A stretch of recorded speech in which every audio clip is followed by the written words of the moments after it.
मैं बाद में ऐड करूँ। रुक जाओ।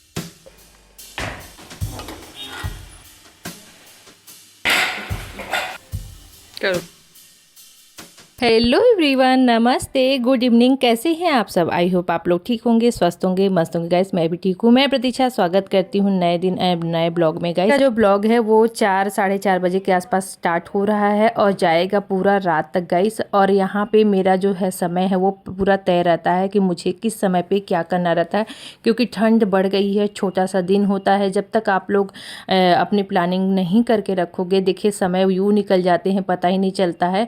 और काम बहुत ज़्यादा रहते हैं, तो ज़्यादा काम करना है हमें तो कम समय में भी हमें हर चीज़ को तय करना रहता है कि हमें कौन सा काम किस समय पे करना है, जिससे हमारे सारे काम भी टाइम से ख़त्म हो जाए जिम्मेदारियों के साथ। क्योंकि और उसके बाद हमारा जो हम भी अपना फ्री हो जाए सही टाइम पे और हो भी जाए। तो ऐसा नहीं कि कोई काम एकदम शुरू करने में बहुत लेट लगा रहे हैं, फिर हबड़ हबड़ करें उसी भी, और एकदम लेट नाइट तक आप जागते रहो, उसी को करते रहो।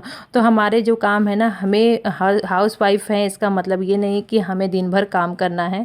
हमें अपने कामों को एक समय का दिनचर्या बना के रखना कि हमें इसका टाइम पे ये वाला काम करना है, उसके बाद हमें फ्री हो जाना है। क्योंकि जिससे हम फ्री हो जाएंगे ना तो बाकी चीज़ों पे ध्यान दे पाएंगे।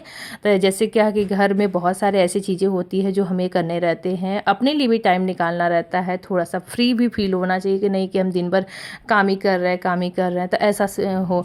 तो चलिए आज का जो काम है स्टार्ट हो गया है। और यहाँ पे मैं आ गई थी कंघी वगैरह करके अच्छे से। थोड़ा सा मॉइस्चराइज़र मेरा जो होममेड बनाया था वो ख़त्म हो गया, तो उसको भी मुझे बनाना है, देख रही थी। और उसके बाद ये देख सकते हैं धूप कितनी अच्छी मतलब जा रहा है। शाम टाइम में ना 4:30 बजे तक ना सूर्य अस्त होने का समय हो जाता है। और ये जो धूप रहती है ना बड़ी ही अच्छी लगती है, खिलखिली मतलब खिली खिली लगती है, बहुत ही अच्छा रहता है, चमकीला जैसा रहता है। मुझे बहुत पसंद आती है वो वाली जो धूप होती है, या सुबह वाली या तो शाम वाली, जो अस्त होते वाली धूप होती है ना, तो वो वाली। तो बस यहाँ पे मैं आ गई हूँ, कपड़ा वगैरह उतार दिया था क्योंकि ना शाम होता है ना तो ठंडा हो जाता है कपड़ा, धूप में ही उतार लो ना ठीक रहता है। फिर कपड़े उतार के रख के मैं आ गई थी, क्योंकि आज मुझे एक्स्ट्रा काम करना है। तो इसके लिए भी मैंने तय रखा था पहले ही से कि मुझे इस समय पे ये वाला काम करना है। तो इसके लिए मैं थोड़ा सा काम अपना स्टार्ट जल्दी कर दे रही हूँ, जिससे मेरे जो डिनर का जो काम है ना वो सही समय पे हो पाए। तो बस यहाँ पे जो मैं बना रही हूँ मठरी, और यहाँ पे विंटर स्पेशल, क्योंकि ना अभी जैसे मौसम आ रहा है ठंड का, तो ठंड में ना कुछ देखिए थोड़ा ज़्यादा गर्मी में से मुताबिक हमको लगता है ना ठंड में ज़्यादा भूख लगती है। और कुछ ना कुछ बच्चों को भी भूख लगती है, हमें भी लगती रहती है, चाय वगैरह कॉफ़ी सब पी रहे हैं। तो हमेशा बाहर का स्नैक खाने से अच्छा है कि कुछ हेल्दी बना लिया जाए और अपने हिसाब से। तो इसमें मैंने ना डाला कसूरी मेथी, ढेर सारा मैंने ना तिल भर के डाले, क्योंकि तिल ना गर्म होता है, बच्चों के लिए भी फ़ायदेमंद होता है, हमारे लिए भी होता है, क्योंकि इसमें कैल्शियम भरपूर मात्रा में होता है और गर्म भी होता है, तो सर्दियों के लिए अच्छा है। तो ये इसलिए मैंने मठरी में डाल दिया है। 1 केजी मैंने मैदा लिया है, इसमें अजवाइन का कलौंजी वाला जो होता है काला वाला वो डाला है, और इसमें 100 ग्राम घी डालेंगे हम। मतलब 1 केजी मैदा में ना आपको 100 ग्राम घी लगता है, तो इसके हिसाब से मैं एक अंदाजे से डाल दे रही हूँ। लेकिन क्या है मुझे बनाते बनाते आदत हो गया, लेकिन 100 ग्राम एक कटोरी ले लीजिएगा, वो उसके डालिएगा।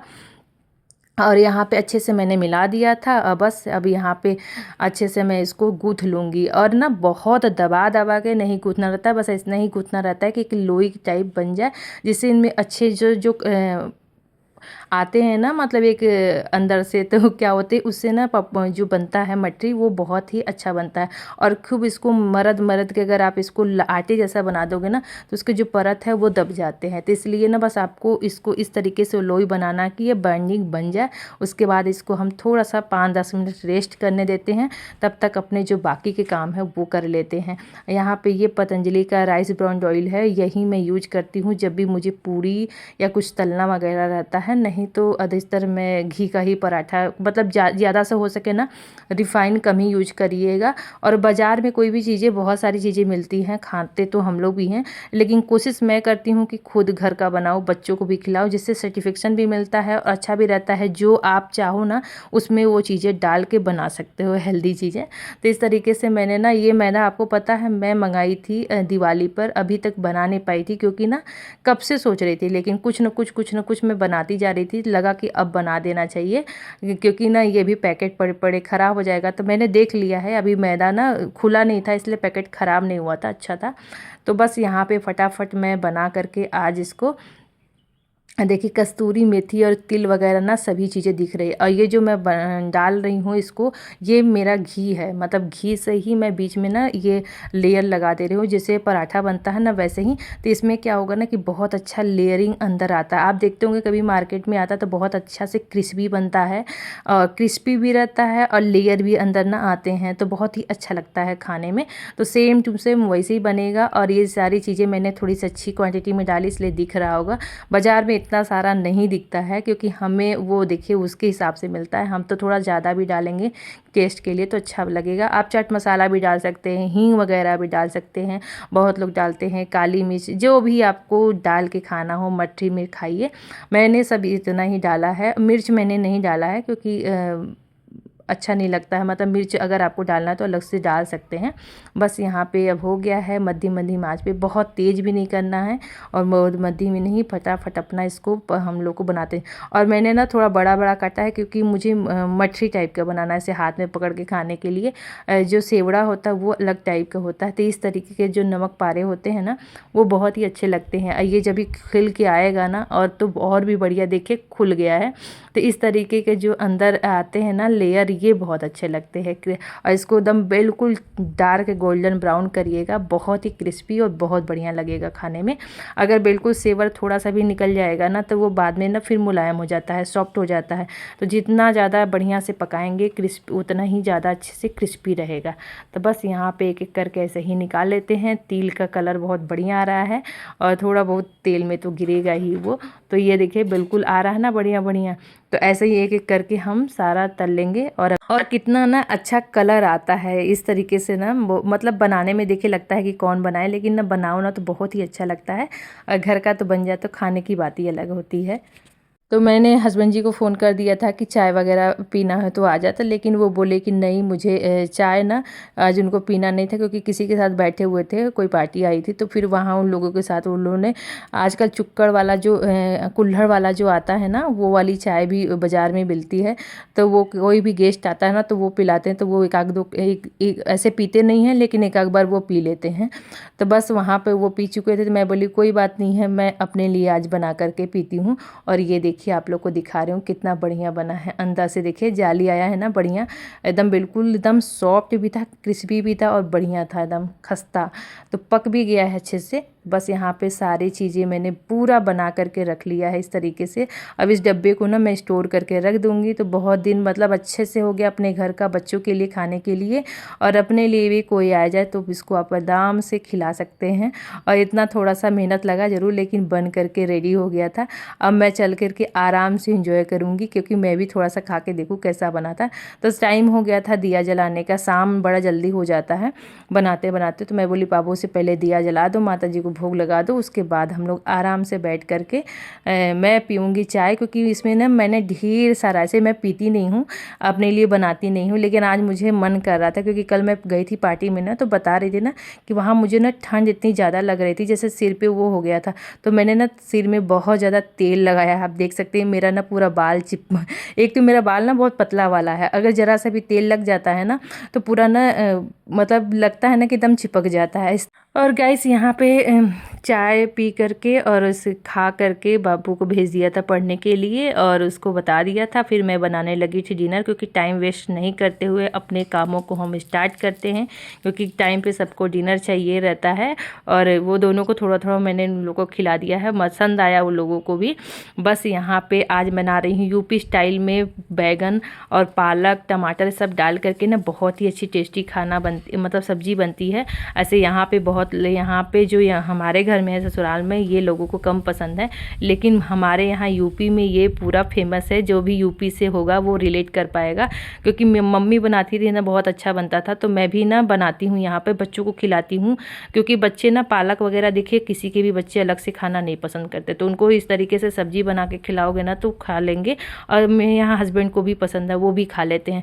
तो मैंने पचफोरन डाल दिया था, अदरक लहसुन मिर्च को ना अच्छे से कूट करके डालिएगा, और उसको तेल में हींग के साथ, तो बहुत अच्छा झाग भी आ जाता है। तुरंत डाल के ढक दीजिएगा। फिर मैंने 2 टमाटर ले लिया था, कट करके डाल दिया था, गल गया था तब डालना है आपको। जैसे पालक डाल दीजिए, सोया डाल दीजिए, और मैंने इसमें धनिया पत्ती और पालक कट करके डाल दिया था। एक गट्ठा था पूरा पालक, और ये देखिए गल कर कैसे हो गया था, ये भून भी गया था। तब मैं आप लोग को दिखा रही हूँ, क्योंकि वीडियो बहुत लंबा हो जाता है ना, तो इसलिए मैंने सोचा शेयर कर दे। और ये सब्ज़ी ना गाइस गरम गरम चावल के साथ, चाहे आप रोटी डिनर में खाइए, चाहे ब्रेकफास्ट में खाइए, चाहे लंच में खाइए, बहुत अच्छी लगती, टेस्टी लगती है। और चावल के साथ तो बिल्कुल पसंद है। मतलब जो बैगन आलू और ये पालक वाली सब्ज़ी एक बार आप लोग ट्राई करिएगा, बहुत अच्छा बनता है। मुझे तो चावल के साथ भी पसंद है और हस्बैंड जी भी खा लेते हैं। लेकिन आज डिनर में बन रहा है तो यहाँ पे मक्के का रोटी मैंने बनाया था, और कुछ रोटी मैंने ना गेहूं के आटे का बनाया था, क्योंकि 1-2 बाबू के लिए बनाया था, 1-2 और बनाया था, ज़्यादा नहीं था। 2-4 ऐसे ही बना दिया था। जिसको खाना होगा इससे खा लेगा, उससे खा लेगा। लेकिन सब लोग को मक्के की भी रोटी पसंद है, सभी खाते हैं। लेकिन मैंने ना आटा गूँथ लिया था थोड़ा सा, कि मैं बना देती हूँ, जिसको जिससे खाना होगा अपना खा लेगा।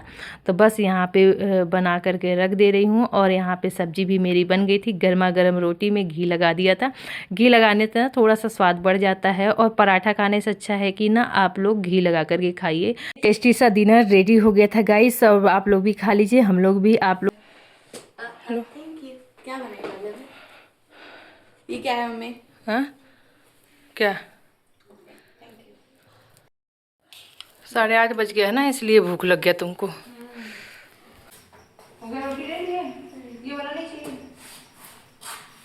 अपर्णा को मेरे पालक बिल्कुल नहीं पसंद है, लेकिन मैं उसको खिलाने की भरपूर कोशिश करती, इसलिए वो सब्जी में बोले थी ये क्या है, लेकिन वो खाई तो उसको भी टेस्टी लगा तो वो खा ली है। इस तरीके से मैं बच्चों को बना के हर चीज़ खिलाती हूँ, क्योंकि देखिए बच्चों को ना ये सारी चीज़ें खाने, सब्जियाँ नहीं पसंद होती, लेकिन उनको खिलाना पड़ता है, आदत डालना पड़ता है। जब हम लोग नहीं खिलाएँगे, कुछ और बना के देंगे, तो वो आदत हो जाएगी उनकी कि कुछ हमें आलू खाना है, ये खाना। इसलिए बच्चों को ना जहाँ तक हो सके कोशिश करना चाहिए कि हेल्दी और वो सारी चीज़ें ना खिलाएँ, क्योंकि उससे ना इनके बाल है, इनका ग्रोथ है, बहुत सारी चीज़ें ना नुकसानदायक होती है। आजकल तो प्रॉब्लम आपको देख रहे हैं कितनी सारी हो जाती है बच्चों में भी।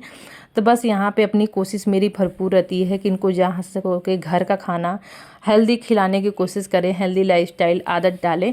तो बस इस तरीके से मेरे जो काम होते हैं ना वो बिल्कुल तय रहते हैं कि मुझे ये वाले काम इसके बाद करने हैं। तो मैंने किचन भी अच्छे से क्लीन कर दिया था, खाना खाने के बाद बर्तन भी जितने थे वॉश कर दिए थे, यहाँ पे भी साफ़ सफाई कर दी है। तो अब जितने बर्तन हैं वो मैं लगा दूँगी लगे हाथ, क्योंकि मैंने ना फिर उसके बाद खाना खाने के बाद मुझसे बैठा नहीं जाता है। किचन भी मतलब ठंडा हो जाता है, तो फिर मुझे होता है कि फटाफट मैं अपने ये वाले काम निपटाऊँ, उसके बाद जो काम है बाकी के वो करूँ। क्योंकि ना जैसे आदत सी बन गई है ना, मेरे जो तय हैं, बिल्कुल मुझे तय है कि इसके बाद ये वाले काम करने ही करने हैं, तो वो मैं करती हूँ। कभी भी ऐसे नहीं कि जूठा किचन छोड़ दिया, बर्तन रख दिए ऐसे, फिर उसके बाद पड़ा है, फिर मैं कहीं और गप मारे बैठी हूँ। तो आप ऐसा मेरे को नहीं, ऐसे हर हाउस वाइफ को अपने कामों को ना सही समय पे निपटाना चाहिए और करना भी चाहिए, चाहे ठंडी हो चाहे गर्मी, क्योंकि उससे ना आप अपने समय को बचा रहे हो, आप स्ट्रेस फ्री रहोगे, लाइफ अच्छा रहेगा, आप भी टेंशन फ्री रहोगे, समय पे सारे काम भी हो जाएंगे। देखिए काम तो करना ही है, चाहे आप ऐसे करें चाहे वैसे करें। जय हो माता। दरवाज़ा नहीं बंद किए? अरे ठाकुर जी को हाँ जी अभी उठाए नहीं हूँ, 9 बज गया है। टीवी बंद कर देना।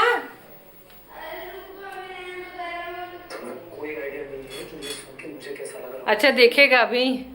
अरे तुमको याद हो गया है। तो बस यहाँ पे पहले सोने जाने से पहले ठाकुर जी को उड़ा देते हैं, क्योंकि ठंड बहुत ज़्यादा होती है ना, तो ठंड लगती है इनको भी।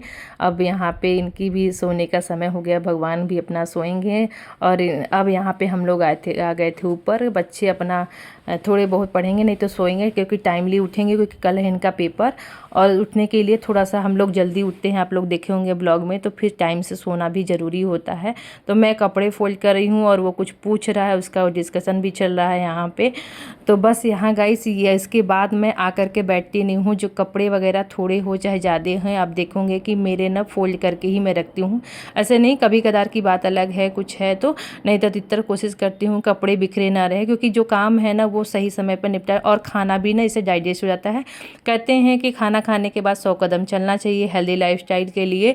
तो बस यहाँ पे 100 कदम तो नहीं चलना, क्योंकि ठंड बहुत ज़्यादा है, छत पे जा नहीं सकते हैं, नीचे कहाँ टहलेंगे, जो काम थे बाकी हो ही गए हैं। 100 कदम तो वैसे भी हो गए, लेकिन आने के बाद मैं बैठती नहीं हूँ। मुझे लगता है ना 5-10 मिनट लगा करके जितने कपड़े हैं उसको फोल्ड करके रख दूँ, उसके बाद जो है हाथ पैर मुँह धो करके उसके बाद अपने स्किन केयर करती हूँ। उसके बाद है सोने का टाइम हो जाता है। तो इतना ही रहता है मेरा, हर टाइम एकदम सेट रहता है। ये अगर दिनचर्या आप अपनाओगे ना, तो आपको अगर कहीं वर्किंग वूमेन हो, काम करने जाते हो, या कल के लिए आपकी दिनचर्या है, तो वो बिल्कुल शेड्यूल रहता है। अब कल के लिए ना कोई टेंशन नहीं है। सुबह उठ करके मेरी एकदम दिनचर्या बहुत अच्छे से शुरू हो जाती है, आप लोग देखे होंगे। तो ऐसे ही मैं अपने सारे कामों को तय समय पर ही करती हूँ, विंटर में चाहे गर्मी हो चाहे ठंडी हो। और हर हाउसवाइफ को अपना ये वाला जो दिनचर्या है फॉलो करना चाहिए। तो आप लोग कमेंट बॉक्स में ज़रूर बताइएगा ये ब्लॉग आपको कैसा लगा है। लाइक शेयर सब्सक्राइब करना ना भूलें। Thank you so much for watching. Bye bye.